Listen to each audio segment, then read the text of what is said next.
میرے تمام ویورز السلام علیکم۔ میری آپ سب سے گزارش ہے کہ میرے چینل کو سبسکرائب اور ویڈیو کو لائک کر دیں تاکہ میں اس خطے میں مسلمانوں کی شاندار اور مکمل جامع تاریخی سلسلے کو مزید آگے بڑھا سکوں۔ یہ ایک ایسی ایمان افروز تاریخ ہے جس سے آپ کے ایمان کو نہ صرف مزید تقویت ملے گی بلکہ یہ انتہائی دلچسپ اور حیرت انگیز واقعات سے بھرپور کہانی ہے۔ امید ہے کہ آپ مجھے مایوس نہیں کریں گے اور میرے ساتھ جڑے رہیں گے۔ چلیں بسم اللہ کرتے ہیں۔ بسم اللہ الرحمن الرحیم۔ ایک دن صحرا میں شکار میں وہ اور امیر سبکتگین ساتھ تھے کہ اس سے امیر نے خراج موت کا شدید تقاضا کیا۔ طغان نے اس کا نامناسب جواب دیا اور تلوار کھینچ کر امیر کا ہاتھ زخمی کر دیا۔ امیر نے زخمی ہاتھ سے تلوار کھینچ کر طغان کو ماری کہ وہ قریب تھا، دوسرے ہاتھ سے کام تمام کرتا کہ ملازموں نے بیچ بچاؤ کرا دیا۔ طغان فرصت پا کر کرمان کو ایسا بھاگا کہ پھر اس کو بس کا خواب دیکھنا بھی میسر نہیں ہوا۔ امیر نے بس پر قبضہ کر لیا۔ بس کی فتح سے بڑا فائدہ امیر کو یہ ہوا کہ ابو الفتح علی بن محمد جو انواع و فنون سے خصوصی صنعت و کتابت میں اپنی مثال نہیں رکھتا تھا اور توزگان کا دبیر تھا، وہ خانہ نشین تھا، اس کو تلاش کر کے بلوا لیا اور اپنی خدمت میں رکھا۔ جب اس کو وزیر مقرر کرنا چاہا تو اس نے اس خیال سے کہ اس پیرنا سالی میں میرے دشمن اس منصب عالی سے پیدا ہوں گے، عذر کر کے امیر سے علیحدہ ہو گیا۔ قصدار غزنین کے قریب تھا، اس کا امیر اپنی اصابت قلعہ پر مغرور تھا۔ امیر سبکتگین نے اس پر لشکر کشی ایسی کی کہ نہ آنکھوں کو سونے دیا نہ بدن کو آرام لینے دیا۔ لشکر کو بقدر ضرورت فرصت آرام دیا اور امیر قصدار کو اس طرح پکڑ لیا جیسے بھیڑ کو کباب بنانے کے لیے پکڑتے ہیں۔ پھر اس کو اپنے الطاف کریم سے اس ملک میں اس شرط پر مقرر کر دیا کہ مال مقررہ ہر سال بھیجا کرے اور خطبہ میں اس کا نام پڑھا جائے۔ جب ان لڑائیوں سے فراغت ہوئی تو وہ دیار ہند کی طرف 367 ہجری میں متوجہ ہوا۔ ہندو کش سے مغرب کی طرف ایشیا میں افریقہ، جنوبی یورپ میں اسپین اور پرتگال تک اسلام کے اعلام فتح و ظفر قائم کیے، مگر پنجاب میں ایک چکپا زمین کا یعنی قدم کے پنجہ کے برابر بھی مسلمانوں کو نہیں ملا۔ اتنے عرصے میں جو توقف ہندوستان کی فتح کا ہوا، اس کا ایک سبب تو یہ تھا کہ ہند میں بعض قومیں بڑی جوان مرد تھیں۔ سندھ کے راجپوتوں نے مسلمانوں کا کیسا دلیرانہ مقابلہ کیا، یہ اہل عرب ہی کی شجاعت تھی جو ان کو زیر کیا۔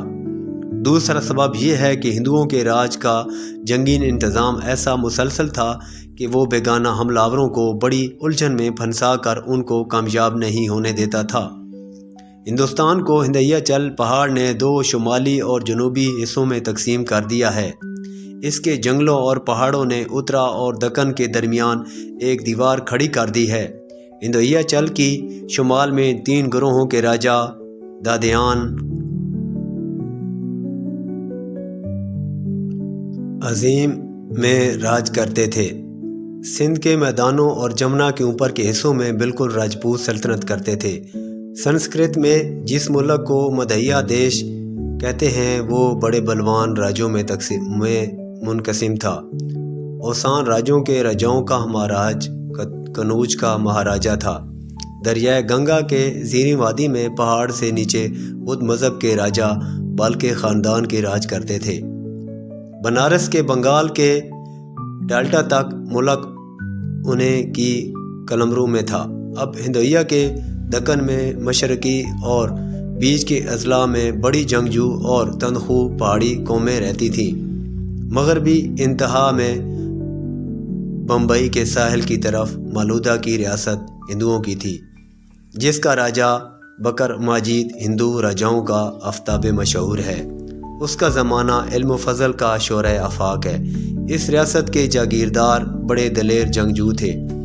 ہندوستان میں ہندیا چل کے دکن میں بڑی بڑی راجا پرخاش جو سپاہ رہتی تھی، وہ آریہ قوم میں سے تھی۔ ان کے 3 گروہ تھے، چیرا، جولایا، پانڈیا میں بھیاس ملک کی بادشاہی کرتے تھے۔ ان راجاؤں کے مجموعہ کا گروہ خواہ وہ اتر میں ہو یا دکن میں آپس میں اتفاق کر کے بیگانہ حملہ آوروں سے مقابلہ کرنے کی قوت پیدا کر لیتا تھا۔ جب یہ کئی گروہ اور ان کے افراد متفق ہو جاتے تھے تو ان کو فتح کر کے مغلوب کرنا اور بھی تھکن اور محنت و مشقت کا کام ہو جاتا تھا۔